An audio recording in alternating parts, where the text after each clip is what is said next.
Situated about 3 miles in a southwesterly direction from Limerick city centre, Mungret College has stood since it first began as an agricultural college in 1858. A total number of students dwindling from 14 to 6 caused the school to close in September 1878. The college reopened 2 years later on the 23rd of September 1880 as a seminary for the Catholic Diocese of Limerick, but only 1 year later it closed once again and the lease was surrendered to the trustees who originally established the agricultural school. Around the same time, Father William Ronan was looking to expand his apostolic school at Crescent College, which was established in September 1880. Mungret College offered an ideal location, and the new college officially opened on the 14th of September 1882 as a College of the Society of Jesus, with Father Ronan becoming the first rector of the college. Students were prepared for the arts degree of the Royal University of Ireland. The Jesuits, who took full control in 1892, spent approximately £13,000 building the college. Between 1884 and 1887, the college chapel was built using monies left by the 3rd Earl of Desmond. At the same time, an extension was built connecting the original college with the chapel. The college was very successful in pre-university examinations. By 1904, Mungret College, with the exception of University College in Stephen's Green, had the highest exam success of all the Catholic colleges of Ireland in the Royal University of Ireland. Between 1905 and 1907, an extra storey was also added to the original agricultural college. The year 1912 marked the end of the university department at Mungret, following the establishment of the new National University under the Act of 1908, which provided for just 3 university colleges in Dublin, Cork and Galway. So, how did Mungret College operate after 1912? Well, there were 2 sides to the college. One was a secondary boarding school where boys were prepared for public examinations and professional careers, while the other was the apostolic school where young men of at least 15 years were trained for the priesthood on foreign missions. During the Civil War, which raged in Limerick City for 10 days in July 1922, the college housed a number of Limerick City refugees who were deprived of food. Through an arrangement with Stephen O'Mara, the mayor of Limerick City, hundreds of friendless and indigent poor made the 2-mile trek to Mungret College, where they were kindly received and royally fed for 2 weeks during one of the city's most brutal ever battles. There was great excitement during the 1942 National Rural Week from the 8th to the 15th of August, when the then Taoiseach Eamon de Valera visited Mungret College.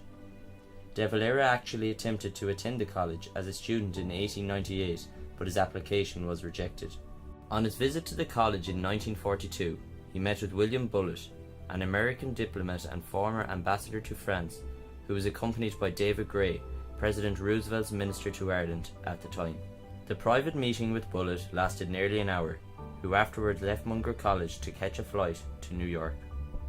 Similar to De Valera's visit in 1942, there was wonderful excitement in 1964 when a magnificent new swimming pool was erected at the college. In the preceding years before its closure, swimming became Mungret College's most successful sport. Martin McGrory, seen here in the front centre behind the large shield, was the college's most successful swimmer, and in 1970 he became All-Ireland schoolboy champion for the 100 metres senior breaststroke event. That year also saw him capture the men's 100 and 200 metres breaststroke events at the national championships. The Derry native narrowly missed out on qualification for the Munich Olympics in 1972, but he did go on to later compete at the Commonwealth Games. As with a number of Limerick schools, rugby was always prominent at Mungret College, and in 1941 the college captured its first and only Munster Schools Rugby Senior Cup. Seamus Dennison, president of the Past Pupils Union in 2015, is probably the college's most famous rugby son.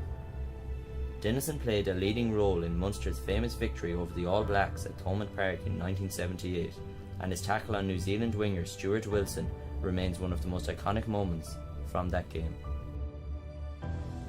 Other sports at the college included hurling, soccer, tennis and athletics, while the Mungret Drama Society also played an important part in school life. Other noticeable past students include Tom Barry, a prominent leader of the IRA during the War of Independence, who attended the college for a brief period from the 25th of August 1911 to the 12th of September 1912.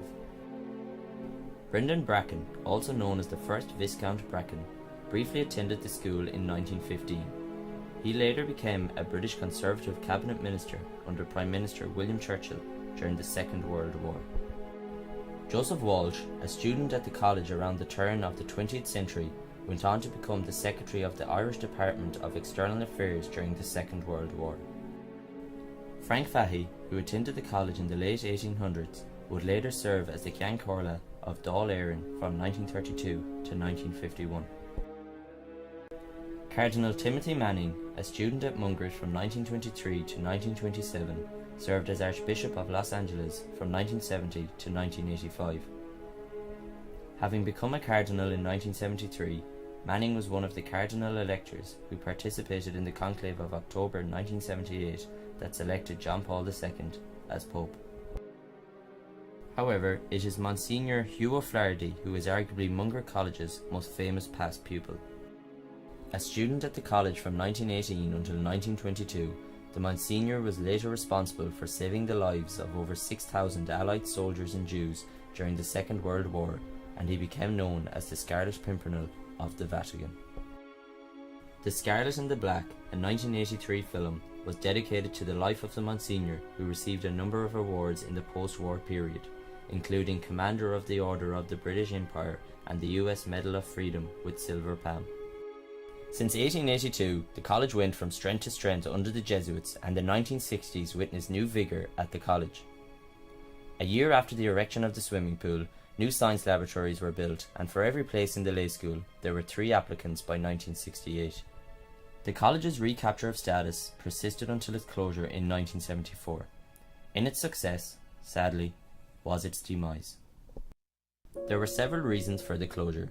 One was the fact that the Jesuits were now few in number, while another was a lack of finance. Moreover, 2 changes within the Roman Catholic Church influenced the future of the college.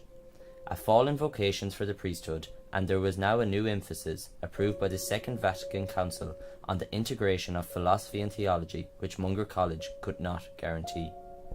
In 1972, the phased closure of the college was announced, and the last of its students left in 1974. In his final address, Headmaster Sinan P. Timoney stated that there are no short-term, quick results in true education, and so Mungret will continue to live as long as a Mungret man lives who tries with God's grace to be true to the principles inculcated there right through the years from 1882 down to 1974.